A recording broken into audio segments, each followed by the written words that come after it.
আসসালামু আলাইকুম। গার্মেন্টসে যারা কাজ করেন তারা প্রায়ই আই নামটা শুনে থাকবেন, কিন্তু জানেন কি আই মানে কি? একজন আই আসলে কি ধরনের কাজ করে ফ্যাক্টরিতে?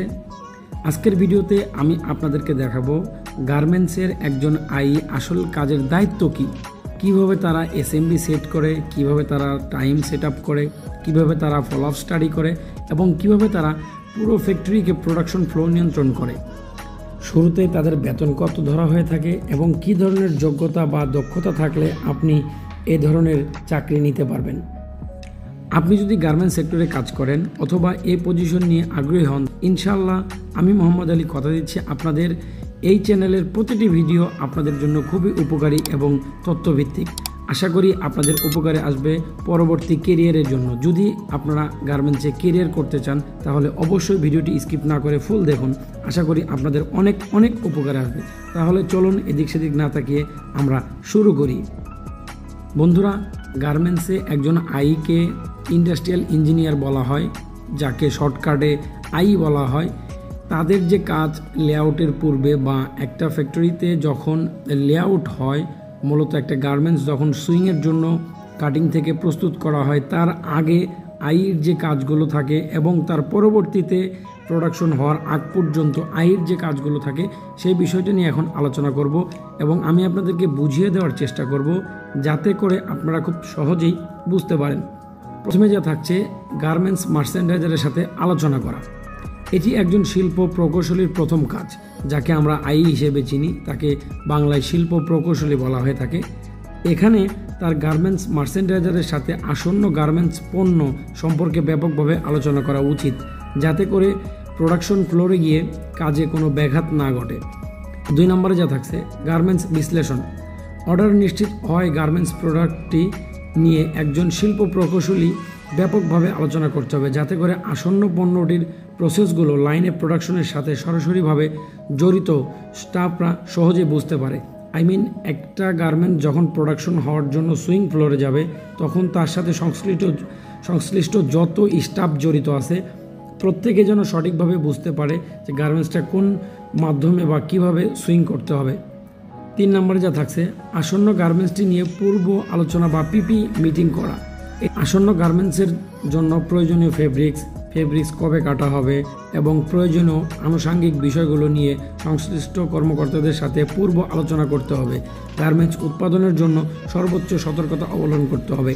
এখানে যে উল্লেখ্য বিষয়টা সেটা হচ্ছে যে পিপি মিটিংয়ের সময় production manager, quality supervisor, line chief, I, এরপরে বায়ার সংশ্লিষ্ট যারা থাকবেন তারা প্রত্যেকেই এই যে গার্মেন্টসটা প্রোডাকশনে যাবে সেই গার্মেন্টসটা কীভাবে কোন পর্যায়ে কোনভাবে সেলাই করতে হবে, কোথায় কোন অ্যালাউন্স এবং কোথায় কোন জায়গার কোন অ্যালাউন্সটা সঠিক থাকবে, কোন গাইড বা কোন মেজারমেন্টটা থাকবে, এভরিথিং নিয়ে এখানে আলোচনা করা হয়। 4 নম্বর প্রোডাকশন টার্গেট অথবা উৎপাদন লক্ষ্যমাত্রা। গার্মেন্টস অথবা লাইনের ক্ষমতা অনুযায়ী প্রতিদিন একটি নির্দিষ্ট প্রোডাকশন টার্গেট দিতে হবে, যাতে করে নির্দিষ্ট সময়ের মধ্যে উক্ত পণ্যটি বায়ারের নিকট শিপমেন্ট করা যায়। বন্ধুরা, এক্ষেত্রে যেটা বোঝানো হয়েছে সেটা হচ্ছে যে একটা গার্মেন্টস যখন প্রোডাকশনের জন্য লাইনে দেওয়া হবে তখন তার ইফিসিয়েন্সি লেভেল টার্গেটটা কীরকম হবে, কত ম্যান পাওয়ার কাজ করবে, এটা নিয়ে মূলত আলোচনা করা। 5 নম্বর মেশিন লেআউট সেট করা। আসন্ন গার্মেন্টস পণ্যটি সঠিকভাবে বিশ্লেষণের মাধ্যমে গার্মেন্টস পণ্যটির মোট প্রসেস অনুসারে কতটি এবং কী ধরনের মেশিন প্রয়োজন বা প্রস্তুত করতে হবে তা নিয়ে মেকানিক এবং সিনিয়রের সাথে আলোচনা করা।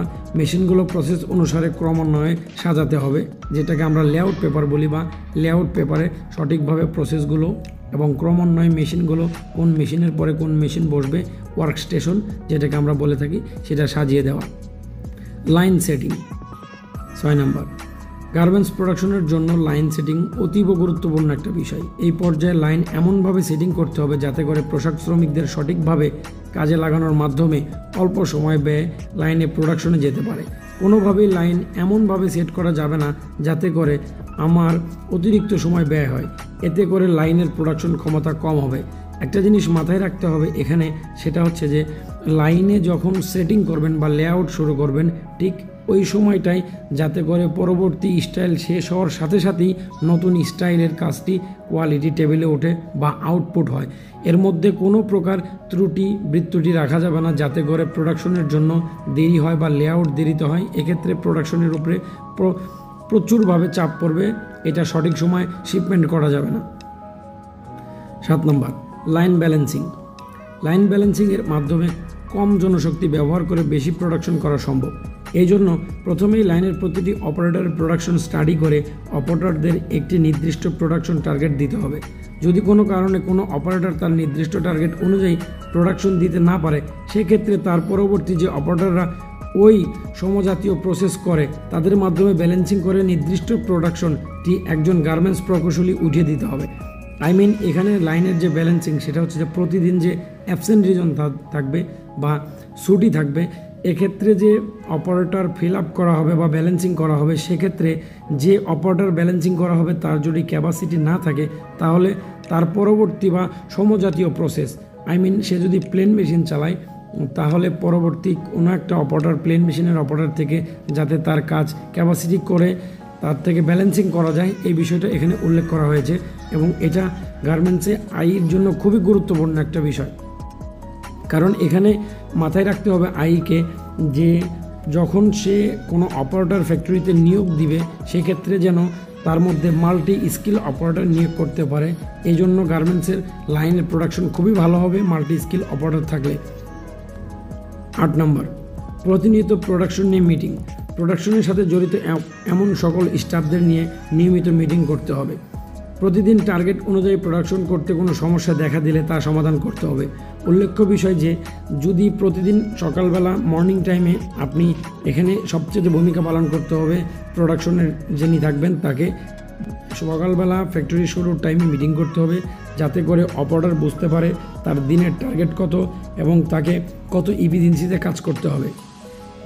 এখন আসি আপনার যোগ্যতার ক্ষেত্রে, কে হতে পারেন আই, আপনার কী ধরনের যোগ্যতা থাকলে আপনি আই এক্সিকিউটিভ বা আই প্রকৌশলী হিসেবে, গার্মেন্টস প্রকৌশলী হিসেবে গার্মেন্টসের ন্যূনতম 45,000 টাকা বেতনে জয়েন করতে পারেন।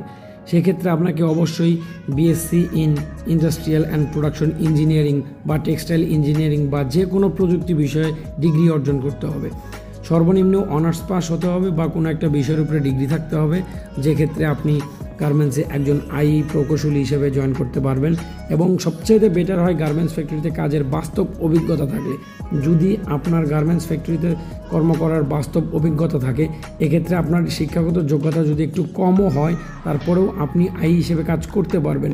আর এটার জন্য সবথেকে বেটার হয় যারা অনার্স মাস্টার্স কমপ্লিট করেছেন তাদের জন্য। তারা হচ্ছে যে বাংলাদেশে বিজিএমএ নামে যে প্রতিষ্ঠান আছে, যারা বাংলাদেশ গার্মেন্ট সেক্টরটাকে নিয়ন্ত্রণ করে থাকে, এদের একটা 6 মান্থের একটা কোর্স আছে। আপনি চাইলে এই কোর্স করে যে কোনো ফ্যাক্টরিতে ইন্টার্নি করার মাধ্যমে আপনি পরবর্তীতে ন্যূনতম 45,000 টাকা বেতনে একজন আই এক্সিকিউটিভ বা আই প্রোডাকশন ইঞ্জিনিয়ার হিসেবে জয়েন করতে পারেন। বন্ধুরা, আশা করি ভিডিওটা খুবই ইনফরমেটিভ এবং তথ্যবহুল আপনাদের উপকারে আসবে। এবং যারা এ ধরনের ভিডিও দেখতে চান, এ ধরনের বিষয় জানতে চান, অবশ্যই আমার চ্যানেলটি সাবস্ক্রাইব করে রাখবেন পরবর্তী শিক্ষণীয় ভিডিও পাওয়ার জন্য। আসসালামু আলাইকুম।